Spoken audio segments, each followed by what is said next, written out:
mendefinisikan sebagai sesuatu yang terkait dengan hukum taklifi. Hukum taklifi itu sesuatu yang praktis yang bisa kita laksanakan dengan mengambil dalil-dalil dari Al-Quran Sunnah yang sifatnya tafsiri mendetail. Fikih itu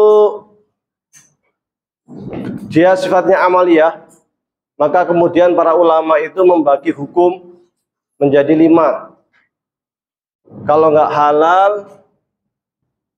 haram, mubah, sunnah, makruh. Ini menurut mazhab Syafi'i.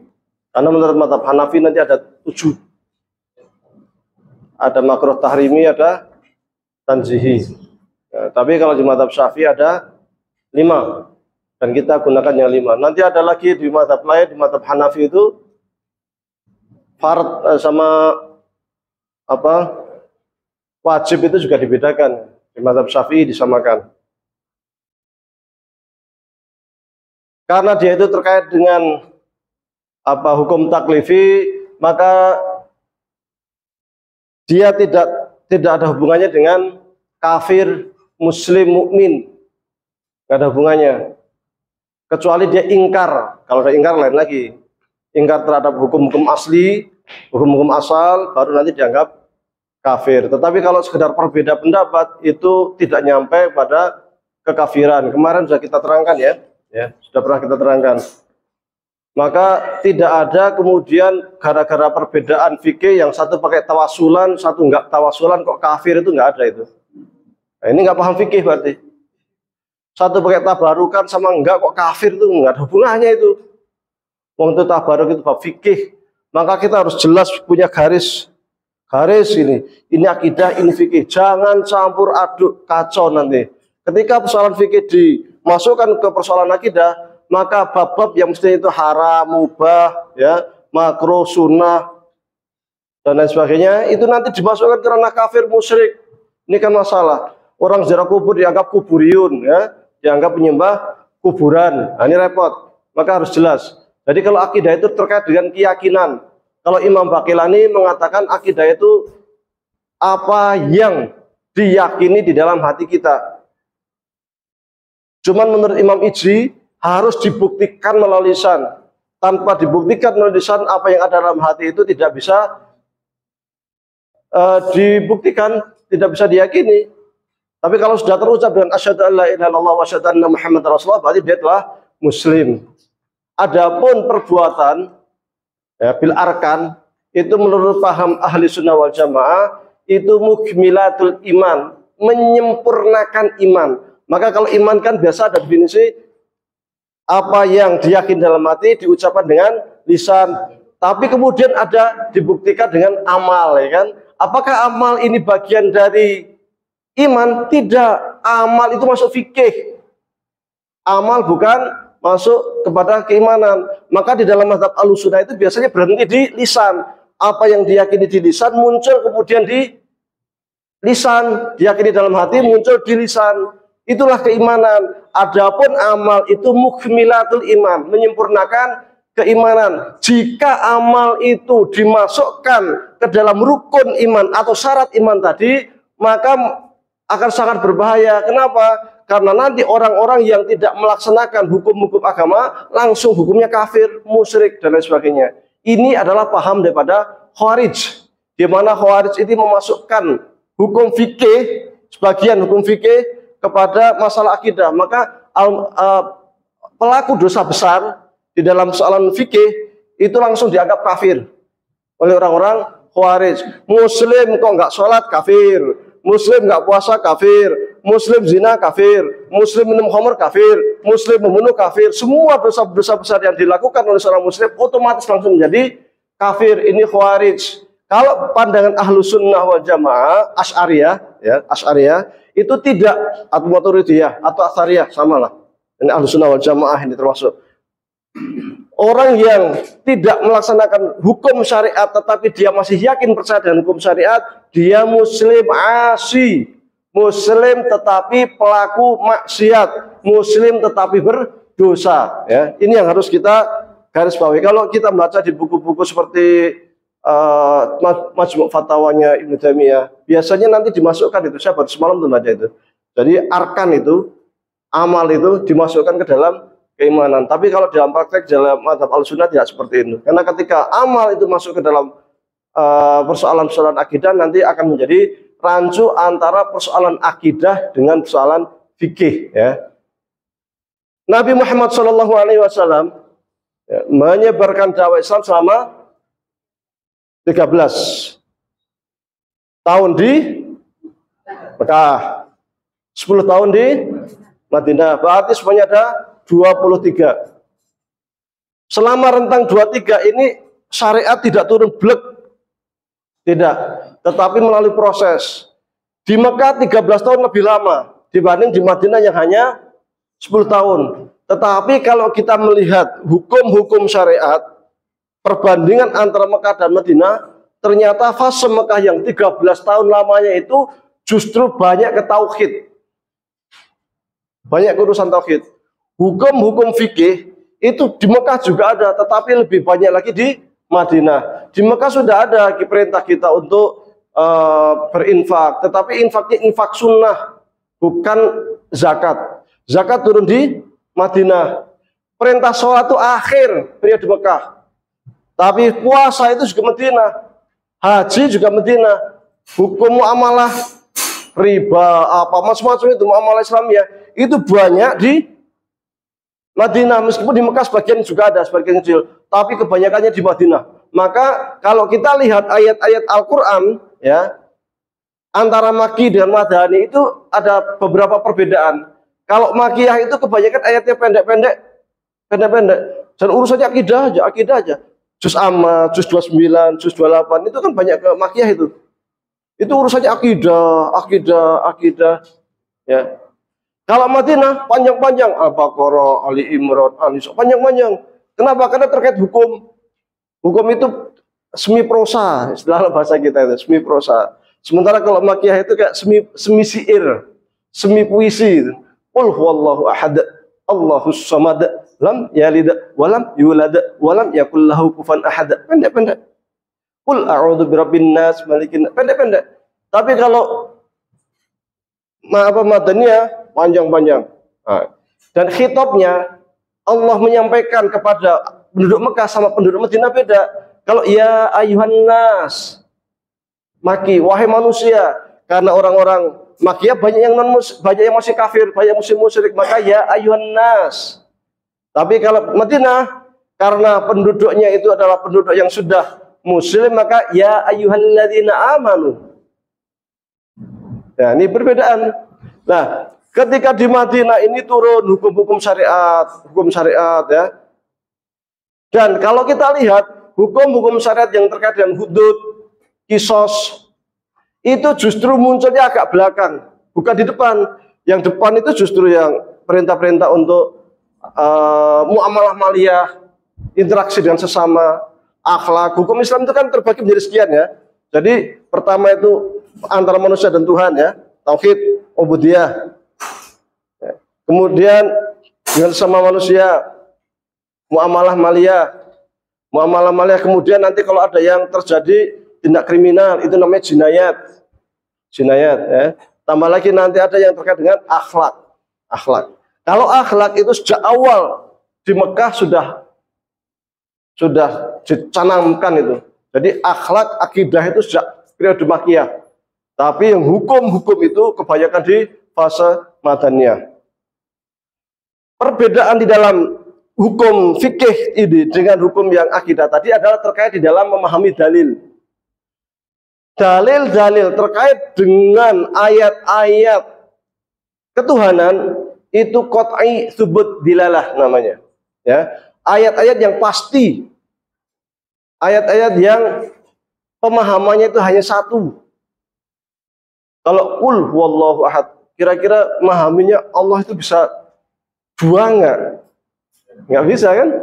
Ahad satu ya satu, esa ya esa itu. Karena urusan tauhid. Jadi dia dalil-dalilnya itu pasti satu dan nggak ada pemahaman lain, nggak ada tafsiran lain. Soal akidah ini beda ketika terjadi persoalan fikih. fikih ini pijakan dalilnya adalah dalil dzanni. Dalil apa? Dzanni. Dalil dzanni itu dalil-dalil yang masih mungkin untuk berbeda pendapat. Pijakannya dzanni. Dzanni itu artinya praduga. Maka di dalam persoalan fikih boleh berbeda karena pijakan dalilnya adalah pijakan praduga. Kalau tauhid harus qat'i yang pasti, yang tidak boleh ada perbedaan pendapat. Maka kalau dalam ilmu tauhid, ketika berbeda dalam usul tauhid langsung kafir. Jadi vonisnya itu langsung kafir kalau bedanya dengan usul tauhid. Tauhid itu kan ada dua juga, ada usul, ada pulpen ya. Jadi tauhid saja ya.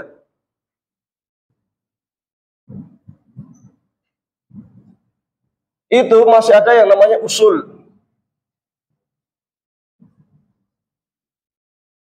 Ada furu'.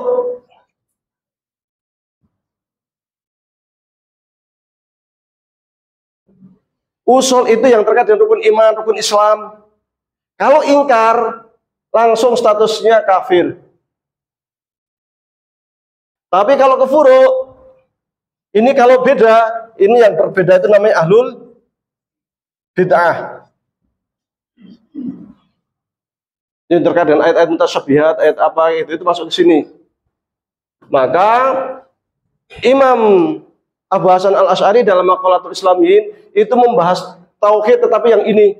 Maka berbagai kelompok Islam, Khawarij, Murji'ah dan sebagainya tidak ada yang dikafirkan dan mengatakan isyhadu anni la ukaffiru ahadan min ahlil qiblah. Silakan saksikan oleh kalian bahwa saya tidak mengkafirkan satupun dari kelompok ahlul qiblah. Kalau qiblah itu masih percaya rukun Islam, rukun iman. Nah, sementara kalau yang tauhid tadi, yang fikih tadi, itu pijakannya bukan qat'i tapi dzanni, maka boleh beda. Perbedaan di dalam fikih ini sudah muncul bahkan sejak zaman Rasulullah. Kok bisa ini? Zaman Rasul pernah terjadi perbedaan. Jadi ceritanya adalah pada suatu kali setelah perang Khandaq usai. Rasul pulang, sahabat pulang, bahwa perang sudah usai. Ketika Rasul baru masuk rumah, hendak menaruh pedangnya, menaruh baju besinya, tiba-tiba malaikat Jibril datang. Malaikat Jibril datang, Rasul kaget. Malaikat Jibril berkata, wahai Muhammad, kok sudah mau meletakkan baju besimu? Kita malaikat sudah siap-siap, sudah mau berangkat pergi ke tempat lain untuk berjihad. Rasul tanya, hendak pergi kemanakah? Kita para malaikat hendak pergi ke Bani Quraidah. Maka Rasul segera keluar rumah lagi, mengumpulkan para sahabat. Kumpulkan, sahabat bingung kaget kan baru selesai perang, kok tahu dikumpulkan. Berarti ada peristiwa yang sangat penting. Maka waktu itu Rasul kumpulkan sahabat, Rasul sampaikan bahwasanya perang belum selesai. Kita memang baru selesai dari perang Khandaq, tapi masih ada musuh yang belum kita selesaikan. Siapa itu? Yaitu para pengkhianat yang ingkar terhadap kesepakatan bersama dari orang-orang Yahudi Bani Quraidah. Karena para orang-orang Yahudi di Madinah itu semuanya sudah punya kesepakatan damai dengan Rasul. Siapapun yang menyerang Madinah harus dibantu bersama-sama. Kalau ada yang menyerang Bani Quraidah, ya kaum muslimin akan bantu. Kalau umat Islam yang diserang, ya Bani Quraidah bantu, kan seperti itu. Tapi ternyata ketika Al-Ahzab, koalisi Quraisy dengan pasukannya menyerang ke Madinah, justru orang Bani Quraidah berkhianat membantu orang-orang Quraisy. Kan terkhianat ini. Maka kemudian Nabi mengatakan, malaikat sudah berangkat ke sana. Maka kita harus segera berangkat ke sana. Maka kemudian Rasul membentuk satu pasukan khusus. Satu pasukan khusus untuk berangkat duluan. Berangkat lebih dulu, harus cepat. Sampai sana asar harus sudah nyampe. Harus berangkat cepat. Sementara yang lain siap-siap menyusul. Dibentuklah pasukan khusus ini, kemudian Rasul berpesan, la tusolliyanna ahadukumul asra illa fi Bani Quraidah. Ini satu batalion khusus ini, satu pasukan khusus. Semua mendengar. Kata-katanya sama persis, nggak ada yang perbedaan pendapat. Perkataan Rasul itu sama semuanya. Jadi la tusalliyana ahadakumul asra illa fi Bani Quraidah. Kata-katanya ini. Berangkatlah satu pasukan itu. Tahu-tahu di jalan lihat matahari sudah condong, lihat bayang-bayang, oh ini sudah waktu masuknya asar ini. Tapi kita belum sampai ke Bani Quraidah. Kalau begitu kita sholat asar di sini. Sahabat yang lain nolak. Jangan. Rasul mengatakan jangan sholat asar kecuali kalian sudah sampai Bani Quraidah. Ini kita di jalan. Belum sampai Bani Quraidah, nanti sholat asarnya di sana. Dijawab lagi, maksud Rasul nggak kayak gitu. Maksud Rasul itu kita harus cepat-cepat sholat asarnya di sana. Tapi nyatanya kita di jalan sudah waktunya sholat asar. Ya kita sholat asar di sini, gitu kan? Bahkan redaksi kata-kata Rasulnya sama persis. Tapi dua kelompok sahabat ini memahami beda. Yang satu memahami maksudnya kita sholat asar di Bani Quraidah. Yang satu memahami kita itu aslinya suruh cepat-cepat biar nyampe ke Bani Quraidah. Kenyataannya belum sampai asar kita masih di jalan. Maka sholatlah kita di jalan. Maka kemudian para sahabat ambil jalan tengah. Gini aja lah. Yang mau sholat asar di tempat sini, sholat asar di tempat sini. Yang mau sholat asar di Bani Quraidah, sholat asar di Bani Quraidah. Ya. Akhirnya dua kelompok udah. Separuh sholat asar di jalan, separuh jalan sholat asar di Bani Quraidah.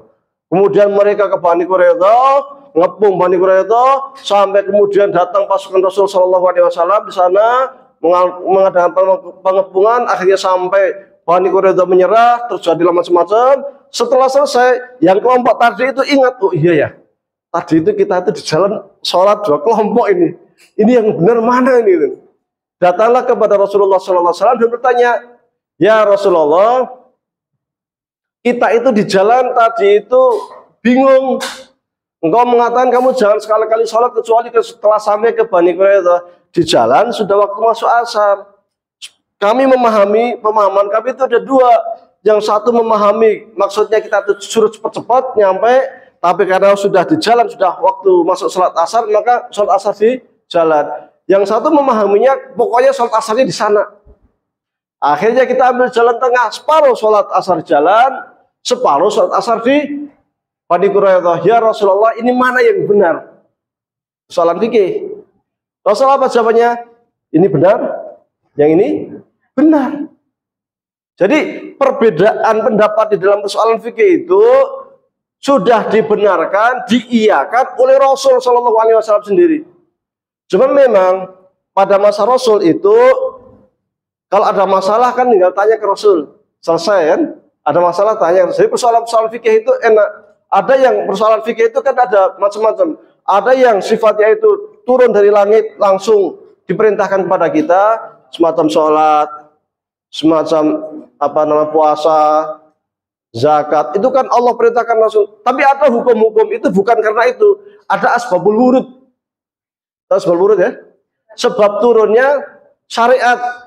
Sahabat tanya kepada Rasulullah SAW. Ya Rasulullah, ada itu terkait dengan zihar. Hukum zihar. Qaulah binti Sa'labah.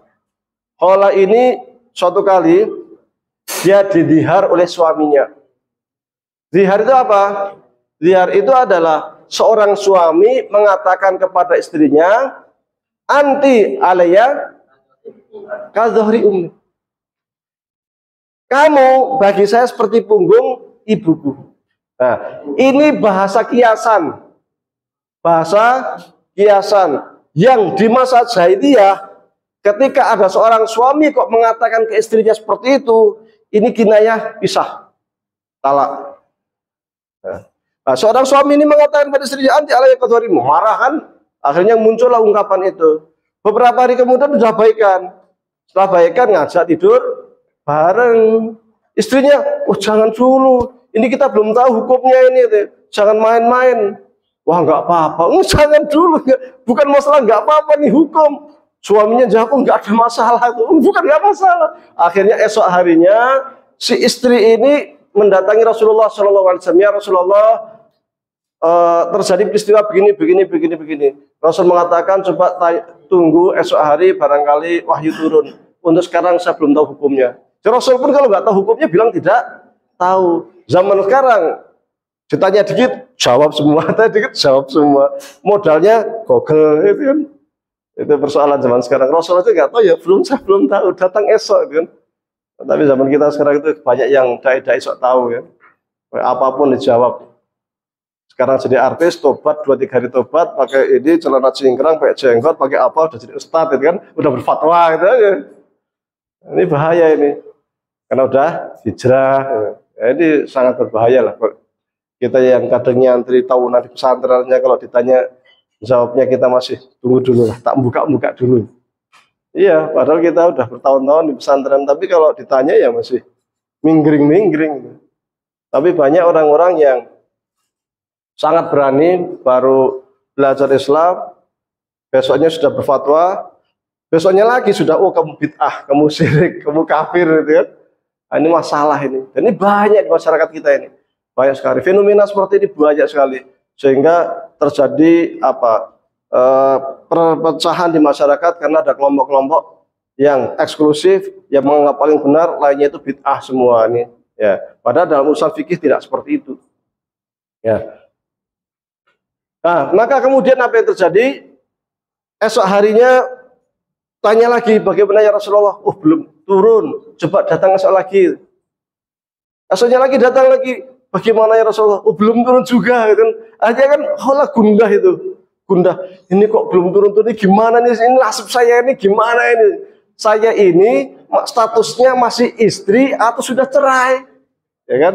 Maka barulah. Karena kondisi ini turun ayat Al-Quran, qad sami Allah qulati tujadilu fi zawjiha wa tashtaki ila Allah wallahu yasma'u tahawurakuma. Terkait dengan ayat zihar itu tadi. Nah, zihar. Jadi munculnya hukum zihar ini disebabkan oleh suatu persoalan. Sehingga kemudian muncullah ayat-ayat yang terkait dengan hukum tersebut. Hanya terkadang sebuah hukum itu ada di suatu tempat, tidak ada di tempat lain, sehingga tidak dapat dikiaskan. Hukum zihar ini tidak bisa dikiaskan di Indonesia. Saya sering melihat itu di Facebook, meme, hati-hati, jangan panggil istrimu Umi. Iya, sering sekali itu, karena dianggap zihar. Itu zihar itu lain lagi. Zihar itu seorang suami ngomong ke istrinya, anti alaya kadhari Umi. Ini pun perkataan ini di Arab sekarang, entah di Mesir, entah di Saudi, zaman sekarang sudah sangat jarang, bahkan mungkin tidak ada lagi. Jadi hukum zihar itu ya di masa dulu, zaman sekarang udah nggak ada kayaknya itu. Maka ini tidak bisa dikiaskan ke Indonesia.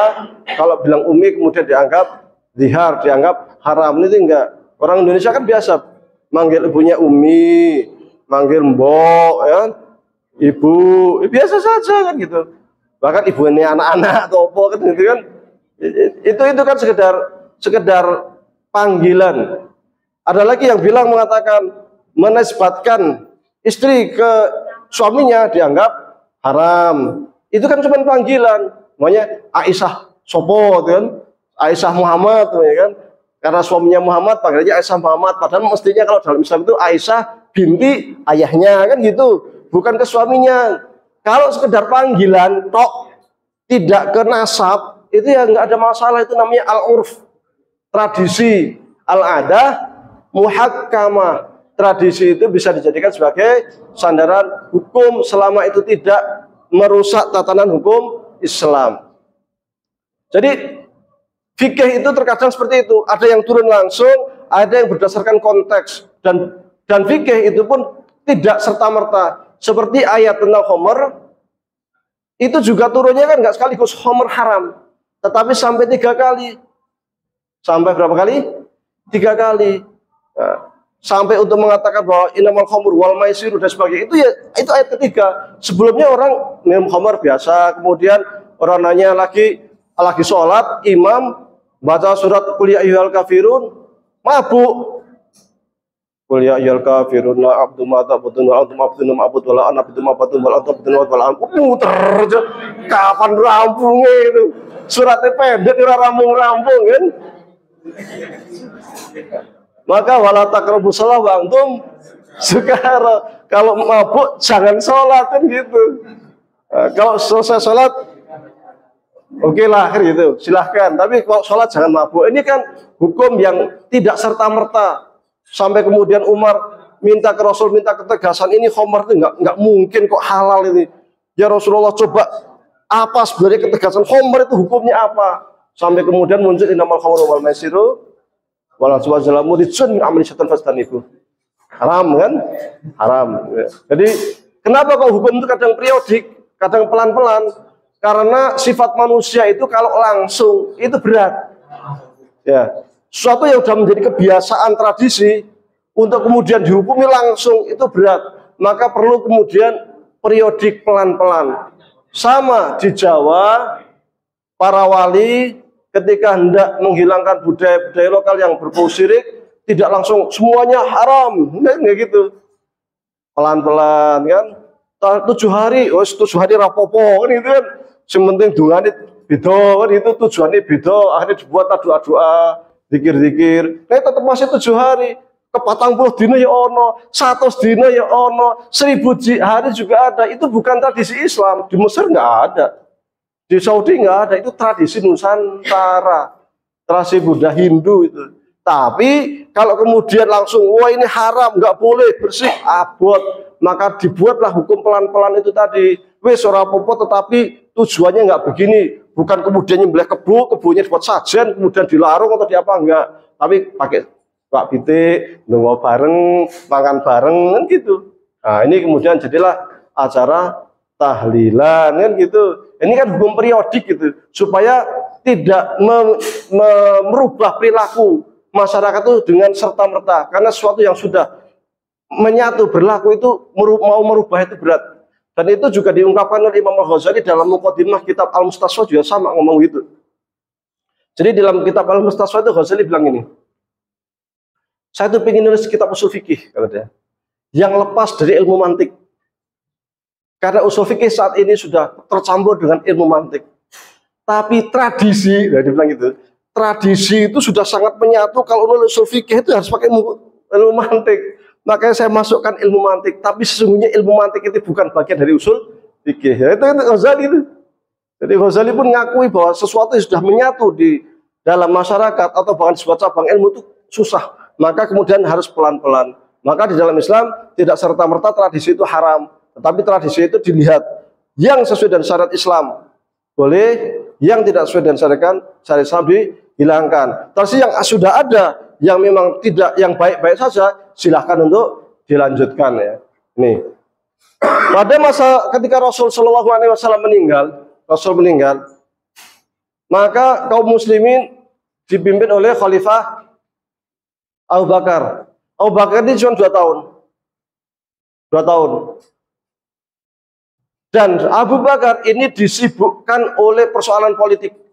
Karena selepas Rasulullah SAW meninggal, terjadi gelombang murtad luar biasa. Banyak kelompok-kelompok Arab, suku-suku Arab yang kemudian satu suku itu murtad semua. Ini murtad. Bahkan sampai dikatakan wilayah Islam negara Madinah itu sisa Mekah Madinah. Padahal sebelumnya sudah kemana-mana sampai Yaman, sampai mana-mana kan? Karena apa? Karena banyak memisahkan diri dan imma murtad atau dia tidak mau tunduk dengan negara Madinah, memberontak lah. Nah ini maka tugas Abu Bakar adalah bagaimana supaya kaum muslimin ini bisa satu kembali. Muncul persoalan, nah ini persoalan fikih pada masa Abu Bakar. Ini beberapa persoalan fikih muncul pada masa Abu Bakar. Di antaranya apa? Di antaranya adalah ketika perang melawan orang-orang murtad, Muslim Al-Kadzab dan pasukannya, terjadi korban yang cukup besar. Di antaranya adalah para hufaz ahlul Quran. Konon ada 70-an ahlul Quran yang syahid. Maka para sahabat lapor kepada Abu Bakar, wahai Abu Bakar, wahai Khalifatul Muslimin, ini bahaya ini. Emang kenapa? Banyak hufaz kita yang syahid. Ada berapa yang syahid? Banyak nih, ada kisaran 70-an. Lantas gimana? Ini kalau kita biarkan begini bahaya ini. nanti kaum muslimin mau ditinggalkan apa gitu. Kan Quran itu aslinya syafawi. Syafawi itu apa? Tradisi oral, lisan. Jadi dari Rasul ke sahabat, sahabat ke sahabat lagi terus sampai ke kita. Itu asli Al-Quran itu seperti itu. Kalau bahasa kita bersanad. Asli. Maka kemudian terus apa yang harus kita lakukan? Di situ ada Umar yang melaporkan, ada Ali, ada beberapa sahabat lain, ya termasuk Zaid bin Sabit ngumpul. Maka kemudian kata Umar, menurut saya kita harus membukukan Al-Quran, dibuat menjadi satu mushaf. Satu mushaf, ya mushaf Al-Quran ya. Jadi itu namanya mushaf ya, bukan Quran ya. Jadi yang dari Al-Fatihah sampai An-Nas itu bukan yang berbentuk buku, ini bukan Quran. Itu namanya mushaf. Maka kalau ke pasar kita beli mushaf, bukan beli Quran. Quran tidak dijual belikan. Quran itu kalamullah. Jadi ini mushaf. Ya. Kalau di Mesir ya umum biasa kita mau beli mushaf ini, beli mushaf, maka ada namanya mushaf Utsmani kan, ada mushaf apa gitu. Ini mushaf. Ada Quran itu yang kita baca, surat Al-Fatihah, An-Nas, itu namanya Al-Quran. Itu nggak dijual belikan. Kita hanya beli kumpulan kertas yang tertulis di dalamnya ayat-ayat Al-Quran. Maka Umar mengatakan kita bukukan saja menjadi sebuah mushaf. Tapi Abu Bakar mengatakan, tapi ini persoalan ini belum pernah dilakukan oleh Rasulullah. Belum pernah dilakukan Rasulullah. Abu Bakar takut melakukan ini. Saya khawatir jangan-jangan ini tidak diperkenankan. Dijawab oleh Umar, termasuk didukung oleh sahabat Ali. Tapi ini penting. Ini mengandung maslahat bagi kaum muslimin. Abu Bakar jawab lagi, tapi ini belum pernah dilakukan oleh Rasulullah. Jangan-jangan ini terlarang. Kalau bahasa kita, jangan-jangan ini bid'ah. Ya kan? Jangan-jangan bid'ah ini. Akhirnya kata Abu Bakar, tunggu saya tak sholat istikharah dulu sampai nanti ada ketenangan, keputusan, baru kita rapat lagi. Selesai rapat, maka kemudian beberapa hari Abu Bakar sholat istikharah sampai kemudian ada ketetapan di hatinya untuk menerima usulan Umar bin Khattab dan juga Ali bin Abi Thalib. Kumpul bareng, diputuskanlah, baik kita putuskan, kita bukukan mushaf Al-Quran, kita buat mushaf Al-Quran, kita tunjuk ketua panitianya, yaitu Zaid bin Sabit sebagai ketua panitia. Nah, ini persoalan fikih. Persoalan fikih itu terkadang terkait dengan hal-hal yang belum pernah ada pada masa Rasul Shallallahu Alaihi Wasallam. Belum pernah ada. Tetapi ini kadang penting. Maka para ulama dari peristiwa Abu Bakar membukukan mushaf ini, kemudian kelak merumuskan sebuah kaidah dalam usul fikih namanya maslahat mursalah. Ya, masalah mursalah. Apa itu masalah mursalah?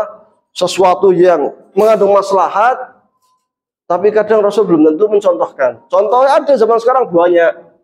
Nikah harus ke KUA, ya kan? Aslinya nikah itu yang penting dua calon mempelai ada, walinya ada, mahar ada, akad selesai. Sah kan? Gak usah ke KUA. Tetapi kalau tidak ke KUA, tidak dicatatkan, punya potensi untuk menimbulkan mudarat bagi wanita. Mudaratnya di mana? Sekiranya nanti nggak dinafkahi, dia akan mengadu kemana? Kan? Sekiranya terjadi perceraian, terus terkait dengan hak waris, hak anak, bagaimana? Sekiranya terjadi kekerasan rumah tangga, bagaimana? Ini kan punya potensi nih, maka potensi-potensi buruk itu harus di stop. Namanya saddud dzari'ah dalam usul fikih. Apa? Saddud dzari'ah, menutup kemungkinan-kemungkinan buruk. Maka demi saddud dzari'ah inilah kemudian diharuskan dicatatkan di KUA, sehingga ketika ada persoalan rumah tangga nanti bisa diajukan ke PA, pengadilan agama. Pengadilan agama punya catatan, bisa memberikan hukuman atau macam-macam lah. Tetapi kalau tidak dicatatkan di KUA, repot. Oh, nggak ada catatannya. Nikahnya nikah siri, nikah lari kan, repot ya gitu kan. Maka sesuatu yang maslahat ini harus dilakukan, sehingga dengan kaidah-kaidah seperti yang dilakukan oleh Abu Bakar tadi, semacam mendaftarkan pernikahan di KUA itu menjadi wajib hukumnya, wajib.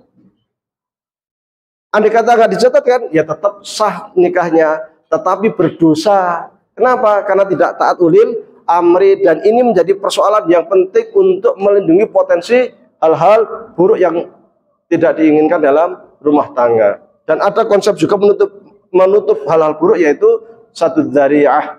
Nah, ini contoh dari peristiwa Abu Bakar yang membukukan mushaf.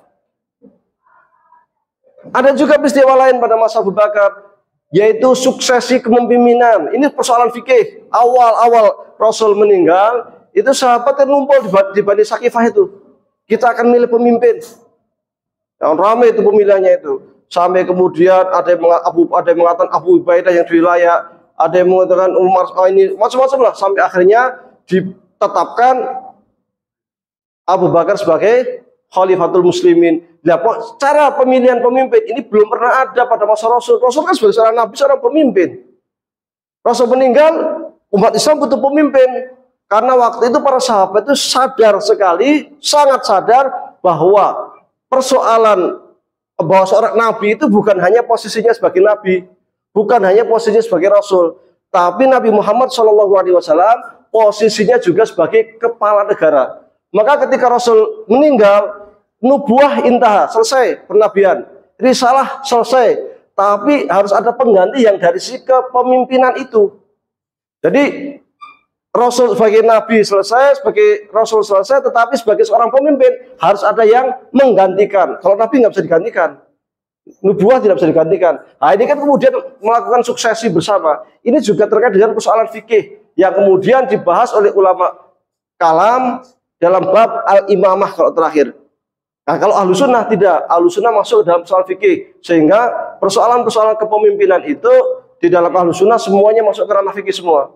Seperti Ibnu Khaldun nulis di Muqaddimahnya menanggapi itu, Ibnu Taimiyah dalam Siyasah Syariahnya, Ibnu Qayyim dalam Al-Ahkam As-Sultaniyahnya, Al-Mawardi dalam Ahkam Sultaniyah juga ya, Ibnu Qayyim dalam Turqul Hukmiyah ya, Ibnu Qayyim dalam kitabnya Turqul Hukmiyah. Jadi itu kitab politik Islam. Ya. Dan itu kalau di Ahlussunnah masuk fikih semua. Dan itu munculnya itu ya karena melihat suksesi pada masa Abu Bakar. Nah, persoalan suksesi kepemimpinan itu muncul terus sampai sekarang. Kalau Syiah menggunakan sistem imamah, yang itu dari Ali, kemudian ke Hasan, Husain, terus sampai Al-Mahdi Muntadhar itu yang 12 imam itu. Kemudian setelah tidak ada, muncul teori baru namanya Naibul Imam, yang kemudian dikonsepsikan menjadi wilayatul faqih. Di mana wilayatul faqih itu sistem konsepnya sebenarnya mirip dengan konsep syuro atau ahlul halli wal aqdi di dalam konsep politik ahlus sunnah wal jamaah. Jadi buku-buku politik itu yang banyak berjubel itu, baik dari kalangan ahlus sunnah maupun syiah maupun khawarij, itu ya ijtihadnya awal mulanya dari pemilihan kepemimpinan umat Islam pertama, yaitu Abu Bakar As-Siddiq. Nah, kalau syiah mengatakan ya nggak bisa Abu Bakar jadi khalifah itu, mestinya itu Ali. Setelah Rasul ya ke Ali, bukan ke Abu Bakar. Sehingga orang-orang Syiah mengatakan Abu Bakar itu nggosok. Nggosok itu apa? Mengkudeta. Mengkudeta kepemimpinan yang mestinya jatuhnya kali diambil oleh Abu Bakar dan Umar. Maka mereka nggak suka sekali dari Abu Bakar Umar itu, karena dianggap mengkudeta. Kecuali ini yang Rafidhah ya. Kecuali yang bukan Rafidhah. Kalau yang bukan Rafidhah itu punya teori lain nanti. Ada namanya teori Imam Fadil dan Mafdul. Jadi ketika ada imam itu kan ada dua, ada presidennya ada dua, pemimpin itu ada dua, pemimpin utama dan kurang utama. Idealnya ketika ada pemimpin yang utama dan kurang utama, yang dipilih yang apa? Utama kan? Tetapi ketika kondisinya darurat dan tidak memungkinkan, maka boleh pemimpin yang utama itu digeser, yang tidak utama itu naik. Nah, Syiah yang moderat termasuk Zaidiyah 12 yang moderat, mereka mengatakan semestinya itu ke Ali, tetapi kondisi menuntut untuk tidak Ali, sehingga silahkan kemudian dipilih Abu Bakar dan setelahnya Umar, kan gitu. Itu menurut mereka. Ini kan soal kepemimpinan nih, suksesi pada masa Abu Bakar. Kemudian muncul lagi nanti zaman Umar, persoalan fikih muncul lagi, dan para sahabat ketika mereka itu membuat keputusan fikih itu sungguhnya mereka tidak memutuskan begitu saja. Ada rujukannya yang jelas, Al-Quran dan Sunnah. Quran dan Sunnah. Ada sebenarnya metodologi ijtihad, tetapi tidak dibukukan seperti zaman sekarang yang ada istilah usul fikih itu enggak. Tapi mereka tetap rapat bersama. Zaman Umar bin Khattab ini, para sahabat itu tidak boleh keluar Madinah. Pokoknya sahabat harus di Madinah. Kenapa? Karena Umar itu meskipun hebatnya luar biasa, Umar itu terkenal dengan ahli fikih. Kalau di dalam usul fikih terkenal dengan pakar makosid. Tetapi Umar bin Khattab ini kalau ada persoalan fikih tidak berani langsung memutuskan sendiri. Maka para sahabat itu dikumpulkan. Kemudian bermusyawarah dengan para sahabat. Pada masa Umar ini banyak sekali dilakukan ijtihad Umar bin Khattab. Ya, di antara ijtihad Umar bin Khattab itu yang terkenal dengan istilah ilmu maqasid ya, adalah ketika suatu kali ada orang mencuri. Mencuri dia. Karena mencuri, orang yang dicuri lapor kepada Umar. Ya Amirul Mukminin, ini harta saya dicuri. Siapa yang nyuri? Tangga saya. Bawa ke sini tangganya. Tangkap, laporkan ke Umar. Kamu benar nyuri? Benar. Kamu tahu penyuri hukumnya apa? Tahu. Apa? Potong tangan. Udah kamu potong tangan. Tunggu dulu wahai Amirul Mukminin. Saya nyuri itu saya kepaksa ya. Saya kepepet lapar. Nggak punya apa-apa. Sementara tangga saya yang kaya raya itu nggak nengok ke saya sama sekali. Melupakan saya kalau saya kelaparan. Saya nyuri karena kepaksa wahai Amirul Mukminin. Oh benar kamu nyuri? Terus tanya lagi orang kaya. Benar ini orang miskin. Benar. Kalau orang miskin itu nyuri lagi, kamu yang saya potong tangan, bebas kamu. Malah yang kaya ini justru yang diancam untuk dipotong tangan. Inilah makosidnya. Apa itu? Sehingga pencurian itu kalau dalam kondisi darurat, nah ini kan mencuri darurat itu kan, darurat. Itu kemudian tidak dihukum, maka kemudian pencurian yang dihukum itu kan ada syarat-syaratnya. Di antara syaratnya itu bukan dalam kondisi fitnah. Kondisi fitnah itu mamanya lagi terjadi kekacauan, demonstrasi, kacau balau, apa macam-macam sehingga orang saling rampok apa, nah itu kan kondisi kacau. Atau dalam kondisi perang, atau karena dia itu memang kepepet, atau uang yang dicuri itu belum sampai nisab, kan itu. Jadi enggak serta-merta orang mencuri langsung potong tangan tuh enggak. Tapi lihat konteks hukumnya bagaimana kan gitu. Dari konteks hukumnya itulah kemudian akan ketahuan, oh ini layak dipotong tangan, oh ini enggak. Maka tidak serta-merta kemudian hukum Islam itu kejam. Pencuri potong tangan, membunuh, bunuh. Oh enggak kayak gitu. Tidak, yang membunuh itu harus dikisos. Membunuh, bunuh ngapain dulu kan gitu. Kalau dia itu lihat kok ada burung nih, di hutan burung nih mbak, biar ternyata dikira burung, ternyata ada orang nangkring di atas gitu kan, mati jatuh kan. Jadi kan dia membunuh tidak sengaja. Maka membunuh tidak sengaja tidak dihukumi kisos, tetapi membayar dia berapa? 100 ekor unta. Jadi ilmu maqasid ini penting sekali. Saya ada bukunya itu 3 jilid, nanti saya tunjukkan lah. Saya nulis 3 jilid ilmu maqasid. Zaman Umar bin Khattab. Ya, ijtihad Umar bin Khattab terkait dengan ilmu maqasid banyak sekali maslahat kaum muslimin. Seperti apa? Membuat administrasi, sistem administrasi dalam Baitul Mal. Jadi dibuat rapi. Membuat pos. Jadi kalau setiap daerah itu ada pos, kantor pos. Nah, jadi kantor pos itu ada sejak zaman Umar bin Khattab. Ini merupakan ijtihad Umar. Karena di dalam kaidah fikih itu dikatakan apa? Yang namanya persoalan umat itu tidak terbatas, selalu ada terus. Kemanapun ada aja. Dulu nggak ada ATM, sekarang ada kan. Dulu nggak ada yang namanya itu transfusi darah, cangkok jantung, sekarang ada kan. Jadi hukum fikih itu akan berkembang terus. Sementara Quran sudah itu terbatas, tidak akan pernah berkembang. Sejak Rasul wafat, Quran 30 juz sampai hari kiamat 30 juz. Nggak berkembang. Hadis Nabi ya sekian juta katakanlah. Ya sampai hari kiamat ya segitu, nggak akan nambah. Tapi yang namanya persoalan umat itu kan nambah terus, ada aja persoalan itu, ada aja. Maka perlulah kemudian istihad itu supaya apa? Supaya kita itu bisa mencarikan solusi ketika ada persoalan-persoalan di masyarakat. Nah, itu. zaman Umar, Utsman, zaman Ali, terus tuh persoalan ada terus sampai kemunculan zaman masa tabi'in. Muncullah kemudian zaman imam madhab. Lah, para imam madhab itu zaman imam madhab itu munculnya apa? Apa sih madhab? Ya, madhab itu apa?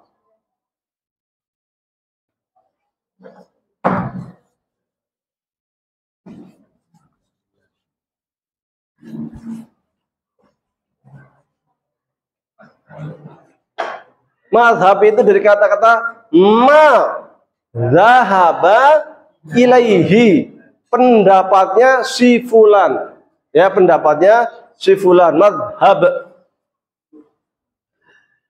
yang namanya madhab itu syaratnya 4. Madhab ada imam, ya, ada apa namanya hasilnya. Kalau dalam fikih, kalau dalam apa namanya hukum syariat fikih lah gampangnya. Ada metodologinya, usul fikih. Ada pengikutnya.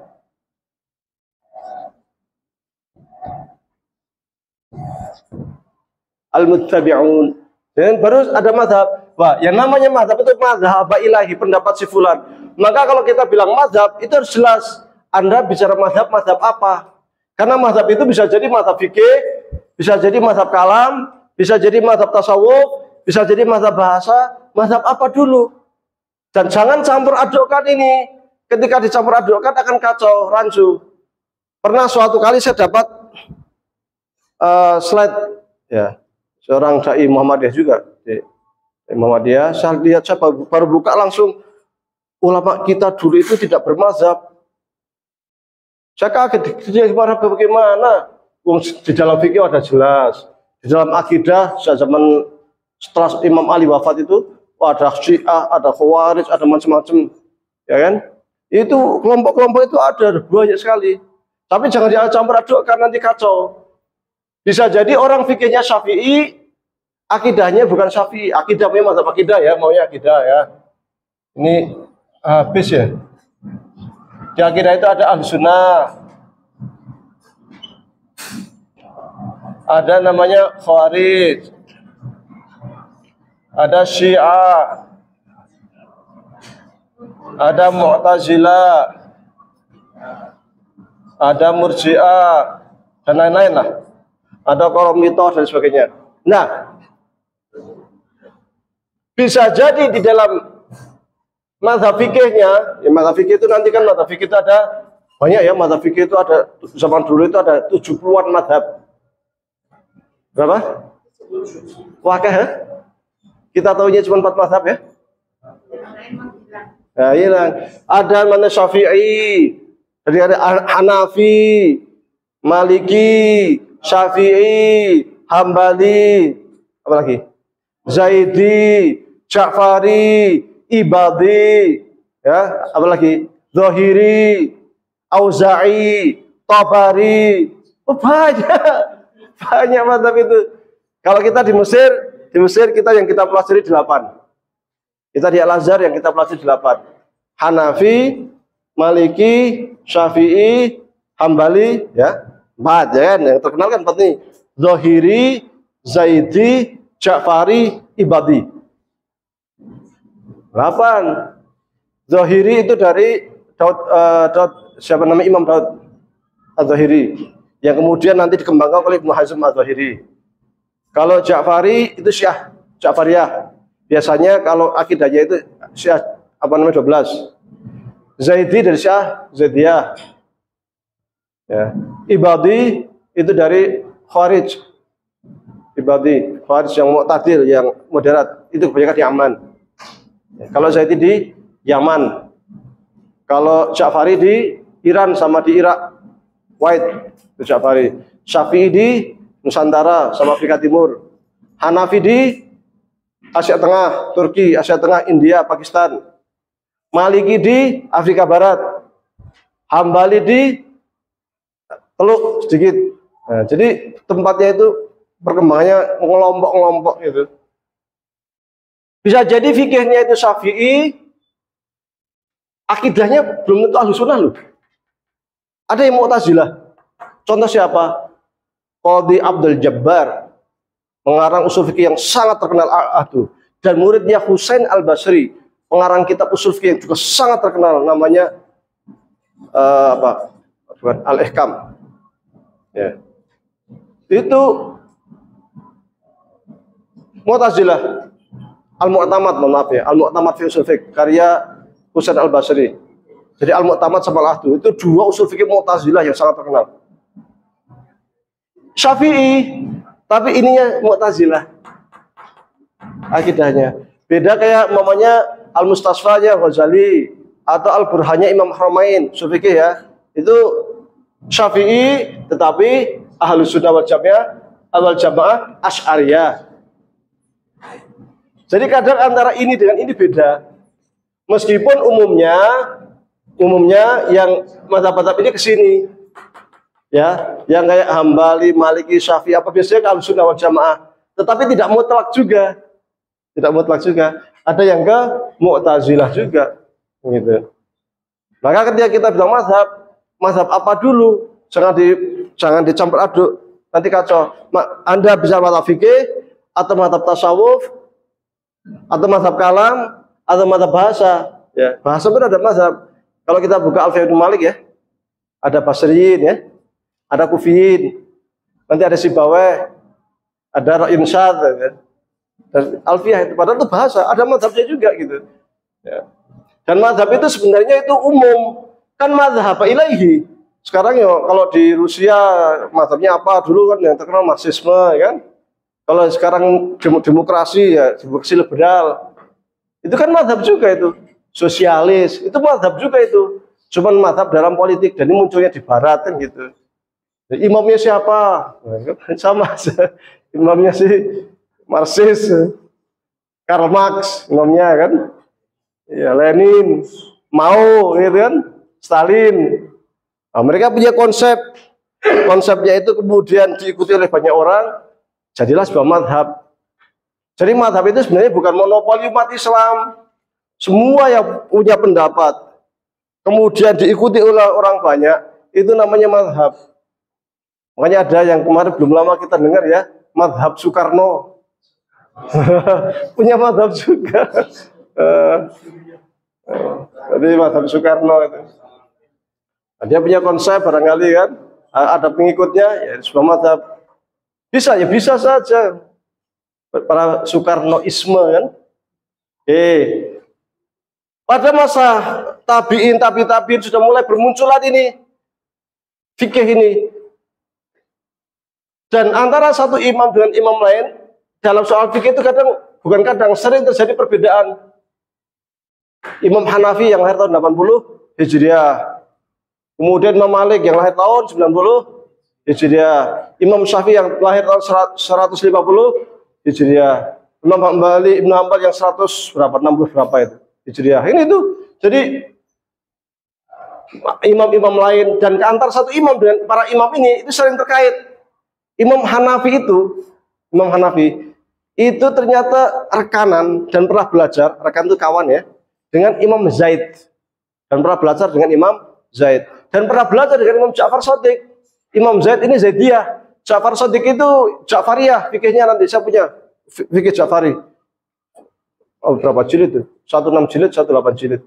Fikih Ja'fariyah punya saya. Imam Zaid ini secara akidah ini ternyata muridnya Wasil bin Atha. Wasil bin Atha bersama Amr bin Ubaid ini pendiri Mu'tazilah. Sementara tadi Imam Hanafi itu Ja'far Shadiq. Ja'far Shadiq itu menjadi salah satu imam Syiah Ja'fariyah atau imam 12 Itsna Asyariyah. Ya kan? Imam Malik punya murid nama Imam Syafi'i. Imam Syafi'i punya murid namanya Ibnu Hambal, punya murid juga Daud Az-Zahiri. Jadi nyambung. Nyambung ini juga nyambung. Tapi kenapa bisa beda? Ya beda itu hal yang biasa di dalam fikih. Karena fikih itu mereka berbeda karena sekali lagi dibangun di atas dalil yang sifatnya dzonni. Fikih ya, Fikih itu zoni, prasangka, praduga. Maka di dalam kitab Al-Lumah karya Imam Asy-Syirazi di bab-bab awal dia mengatakan yang namanya fikih itu zoni semua. Ya kalau sudah qat'i itu bukan fikih. Loh, kenapa yang qat'i itu dimasukkan ke dalam persoalan fikih? Untuk menerangkan hal-hal yang sifatnya zoni. Kan gitu. Tentang sholat aja, perbedaannya banyak kan? Wudhu saja, kemarin saya sampaikan tuh, wudhu aja ada sekitar 70 perbedaan kan? Batas wajah, ada yang mengatakan wajah itu begini, ini wajah mazhab Syafi'i. Mazhab Hanafi wajah nggak gini, tapi segini kan? Aurat, masa aurat mazhab Syafi'i ini sama ini kalau di dalam sholat itu nggak aurat dalam sholat ya. Kalau di luar sholat semua aurat, maka wajib pakai cadar. Ya. Kalau di mazhab Hanafi ini waktu sholat bukan aurat bawah kaki, ya kan? Ini macam-macam itu. Kemudian wudhu pada Hanafi semua. Ada yang Syafi'i juz'un minhu gara-gara huruf ba, satu memandangnya ba litab'id, satu memandangnya ba iltisaq. Belum nanti masalah wawunya. Wawunya itu wawu atof yang yufidu tartib, watarohi atau yufidu apa takkib, yufidu tartib atau yufidu tarohi. Beda lagi, apakah kalau ada atof itu mesti harus berurutan atau tidak? Kalau tidak berurutan, berarti wudhu tanpa urutan juga boleh. Datang-datang cuci kaki, kumur-kumur, masuk kepala, tangan, kan? Wudhu model apa? Kan? Oh, saya tahu dia ada dalam kitab ini karena Imam Daud apa karena Ibnu Hazm ada, katanya kan? Oh, ternyata punya dasar juga dia. Ada sebagian mazhab Dhahiri Ibnu Hazm itu yang wawunya nggak harus litartib itu. Litartib kan kita di mazhab Syafi'i kan? Itu wudhu aja itu. Baru wudhu. Belum lagi rasakan rukun wudhunya. Apakah niat itu bagian dari rukun apa enggak? Itu aja khilaf antara ulama. Ya. Nah, nanti yang membatalkan wudhu macam-macam lagi. Apakah menyentuh wanita yang bukan mahram itu membatalkan atau tidak? Ya kan?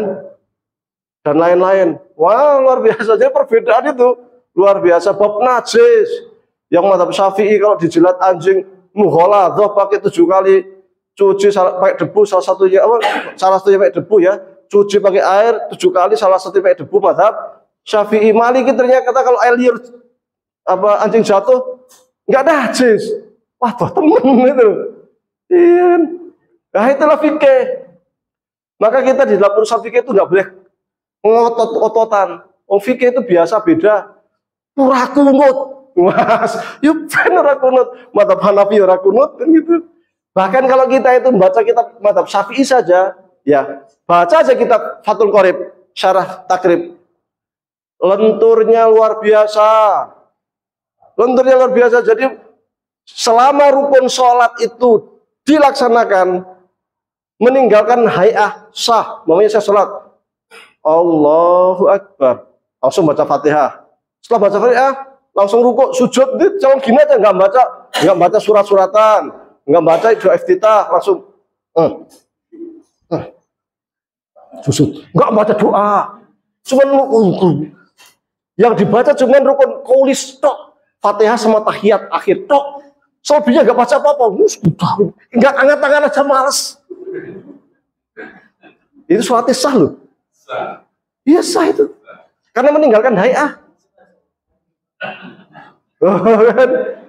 Kunut kalau kita kan kata Allahumma hdina fiman hadait wa afina fiman afayat. Jadi mazhab Syafi'i kan segitu.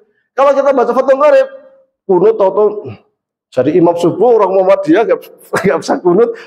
Tapi jamaahnya ini harus kunut. Akhirnya Rabbana atina fid dunya hasanah. Sah. Iya. Yang di belakang iki mesti kudu wong NU. Orang iso kunut. Dijawab sama orang Muhammadiyah, iki mesti rontong ngaji. Iya. Jadi lentur aslinya fikih itu biasa fikih perbedaan. Karena perbedaan fikih itu kadang didasari atas 2 hal. Ya, coba ambilkan bukunya. Satu istinad mantik, satu istinad positif.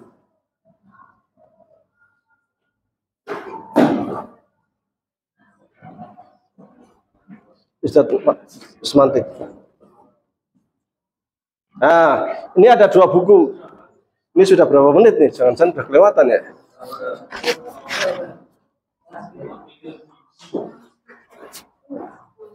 Saya menulis 2 buku, yang satu namanya Istihad Semantik, yang satu namanya Istihad Maqasidid, 3 jilid. Ya, 3 jilid. Nah, istihad semantik itu adalah istihad yang didasarkan kepada nas atau teks. Jadi kita membaca teks, dari teks itulah kemudian muncul kaidah-kaidah usul fikih. Sering disebut dengan istilah usul fikih Syafi'i. Kalau dalam usul fikih masuk bab dilalatul alfaz. Al-amru yufidul wujub illa idza sarafathu qarinatun. Ya kan? Model-model kayak gitulah. Kemudian majas, hakikat, huruful ma'ani dan lain sebagainya. Nah, itu Imam Syafi'i itu pakar bahasa, mempelajari bahasa-bahasa, sehingga kemudian ketika membuat usul fikih, menulis usul fikih itu berlandaskan kepada teori-teori kebahasaan. Muncullah namanya dilalatul alfaz kalau bahasa kita sekarang, atau usul fikih Syafi'i seperti ini. Kemudian ini juga ditiru oleh mazhab lain, karena dulu yang pertama kali membuka usul fikih kan Imam Syafi'i. Imam Syafi'i. Sebelumnya Imam Hanafi. Imam kan mazhab ilahi kan, mazhab. Punya murid ya kan, Abu Yusuf atau siapa, Asy-Syaibani atau yang lain-lain ya. Tapi mereka itu hanya mengikuti pendapat-pendapatnya Imam Hanafi. Cuman cara Hanafi berdalil itu bagaimana? Belum ada bukunya, belum ditulis. Tapi para muridnya tahu ini Imam Hanafi itu membuat hukum fikih seperti ini itu karena begini, membuat hukum fikih begini karena begini. Gitu. Akhirnya kemudian muncullah usul fikih Hanafi. Nah, karena usul fikih Hanafi itu Imam Hanafi nggak punya buku usul fikih, maka para ulama itu, para murid-muridnya Imam Hanafi, ketika membuat usul fikih, artinya meneliti fatwa-fatwanya Imam Hanafi. Oh, hasilnya begini, itu berasal dari kaidah ini. Oh, fatwanya begini, asalnya begini.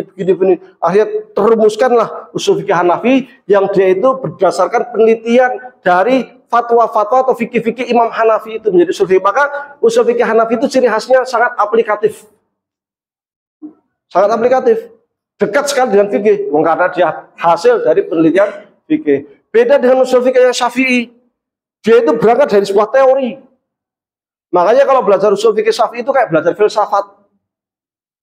Makanya kalau kita lihat di dalam syariat Islam, pakar usul fikih mesti pakar filsafat atau ilmu kalam, mesti itu. Coba Imam Haramain punya usul fikih Al-Burhan, Al-Waraqat, punya ilmu kalam Asy-Syamil. Imam Ghazali punya kitab usul fikih Al-Mustasfa, Al-Manhul, Al-Mustasfa, Al-Manhul, Syifaul Khalil, ya, yang terkait dengan kias. Tapi juga beliau punya apa? Punya buku ilmu kalam, Al-Arba'in, Al-Iqtisad fil I'tiqad. Kemudian punya juga Tahafut Al-Falasifah, ilmu kalam yang luar biasa juga. Imam Razi juga demikian, ya. Imam Baidawi, Imam Baqilani, mereka para ulama-ulama usul sekaligus ulama kalam. Kenapa? Karena usul fikih dengan ilmu kalam itu nyambung. Makanya saya punya buku ini usul fikih ya. Tapi saya nulis ada syarah yang HPT. Syarah HPT. Itu ilmu kalam. Ini juga 3 jilid ya. Ini ilmu kalam. Tapi ini usul fikih. Kalau yang ini filsafat. Kritik terhadap hermeneutika. Nyambung. Makanya kalau kalian belajar usul fikih, mendalami usul fikih, insya Allah nggak akan gaptek dengan pemikiran filsafat modern. Insya Allah. Orang ngomong hermeneutika, strukturalis, dekonstruksi, nyambung. Karena kita sudah biasa belajar terkait dengan gramatikal, bahasa apa macam-macam. Nah, istihad semantik itu saya sampaikan tadi, dia berangkat dari teks, kemudian dari teksnya dibuat teori. Kemudian teorinya itu kemudian diturunkan ke konteks. Kayak umpamanya sholat. Tahu kewajiban sholat dari mana? Ya dari ungkapan dalam Al-Quran, aqimis sholat fi'il amr. Dari fi'il amr itulah muncul, oh di fi'il amrin, fi'il amrin. Fi'il amrin itu, ya kalau di dalam kaidah-kaidah bahasa Arab, Itu lil wujub. Berarti sholat itu wajib. Illa idza sarfatu qarinah, kecuali ada indikasi yang menunjukkan kalau fi'il amr itu tidak wajib. Baru dia tidak wajib. Contoh apa? Kulu washrabu. Wah, Allah suruh makan, saya harus makan terus, nggak boleh berhenti, makan aja. Oh, enggak, itu maksudnya kan mubah, ibahah kan, makanlah, minumlah, itu ibahah. Kalau pas nggak mau makan ya silakan, udah kenyang ya berhenti kan gitu. Nah, beda dengan konteksnya aqimus shalah, sholat harus jalankan sesuai dengan waktu-waktu, aturan yang sudah ditentukan. Dari kata-kata aqimus shalah, maka muncul kaidah turunannya itu al-amru yufidul wujub illa idza syafatu qarina. Nanti muncul kaidah dalam ibadah al-aslu fil ibadah at-tahrim illa idza dalla alaihi dalil. Wal muamalah mubah al-ibahah, kecuali ada yang mengharamkan. Kebalikan, muncul kaidah banyak sekali, kaidah majaz, kaidah hakikah, kaidah huruful ma'ani. Huruful ma'ani itu terkait dengan memahami satu huruf, kayak wamsahu bi ba. Ba itu litabid atau lilisaq. Wow, wanya itu litartib atau bukan. Gitu kan? Kemudian wa arjulikum atau wa arjulakum. Atofnya kemana? Atofnya ke wajah atau ke kepala. Kalau atofnya ke wajah, kaki harus dicuci. Kalau atofnya ke kepala, berarti di wamsahu, diusap. Nah, kan gitu. Itu namanya huruful ma'ani. Jadi bagaimana kita bisa memahami huruf yang ada di dalam Al-Quran. Huruf itu apa? Huruf itu bukan isim dan bukan fi'il. Itu namanya huruf. Ma la yasluh dalilul ismi wala dalil fi'li. Dalam kitab apa? Iya. Itu namanya huruf. Ya. Jadi yang tidak layak masuk di dalam tanda-tanda kalimat isim atau fi'il itu huruf. Huruf jar, min ila, an ala, firba, ba kaflat. Ya kan? Huruf nawasib, anlat idan kai. Huruf jazm, lam, ma, alam, ma, dan sebagainya. Itu huruf-huruf itu. Huruf istifham, hal, a. Nah, itu punya makna. Itu kalau ingin tahu ma'ani hurufnya itu, belajar alfiyah. Jangan zulmiyah, nggak ada zulmiyah. Ya. Karena di alfiyah nanti ada tanwin aja ada. Tanwin iwat. Tanwin iwat ada macam-macam. Iwat anil jumlah, iwat anil lafa, al ism, iwat anil harf. Ya kan? Tanwin tok itu. Nanti ada tanwin tarnib, ada tanwin tangkir, ada tanwin tok. Ya macam-macam. Nah, itu nanti ada implikasi hukumnya itu di dalam istihad fikih.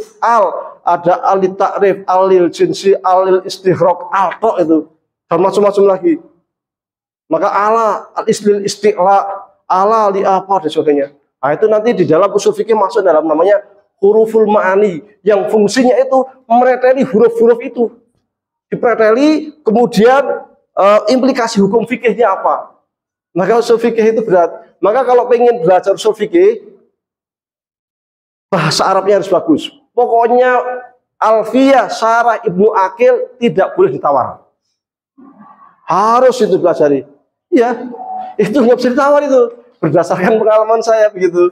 Ya, maka dulu saya dulu kan SMP di Al-Azhar. Jadi selesai mu'alimin, sanawiyah mu'alimin, masuk ke Al-Azhar, ijazah mu'alimin nggak diakui, ngulang persiapan bahasa setahun, baru masuk mahad, ujian qabul, masuk ketika SMP, ngulang lagi saya SMP kan. Saya waktu itu, aduh kok ngulang 3 SMP, sudah kemarin setahun persiapan, 3 SMP, waduh rugi 2 tahun mundur gitu. Sengsara temen rek perasaan tuh, ngedrop itu perasaan. Tapi setelah itu saya mulai belajar. Baru kelas 4 kuliah sebelum lulus, ini saya sebelum lulus S1 bukan saya tulis. Saya baru tahu alhamdulillah dulu kok saya masuk SMP dulu. Matur nuwun banget saya itu. Makasih Bang. Bersyukur sekali. Jadi belajar balaghah, jadi belajar nahwu apa, jadi paham. Kalau nggak nulis ini nggak bisa beneran. Karena ya namanya usul fikih Syafi'i itu mantik bahasa, logika bahasa yang digunakan itu. Jadi dari logika bahasa itu muncul kaidah-kaidah usul fikih. Ya, di sini ya.